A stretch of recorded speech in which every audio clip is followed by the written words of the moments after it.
Apa? Iya. Libur dulu. Iya, libur. Sehari 2 hari nih. Iya, 2 hari. Mintanya berapa hari? Apanya? Libur. 2 hari. 2 hari. Nah. Mungkin hari ini sama Selasa. Besok. Selasa. Rabu masuk lagi Bu ya. Iya. Nanti ketika sudah produksi harga tetap naik atau gimana? Iya, kami mintanya naik, tapi tidak tahu ini. Kami itulah kemarin kan sudah kumpulan, katanya kompak mau naik. Tapi kadang perajin tahu ini kan banyak.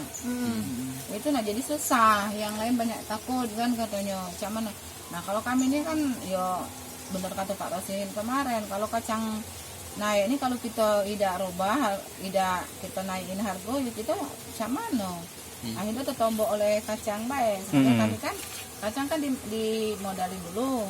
Oh, oleh Sumber Indah, oleh Pak Rosihin kan dipinjam dulu kacang, diantar kacang gitu.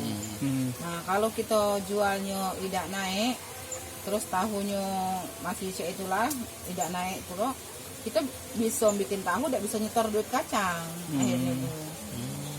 Ya di situ kagetnya. Oh. Jangan lupa subscribe, share, komen, dan like ya.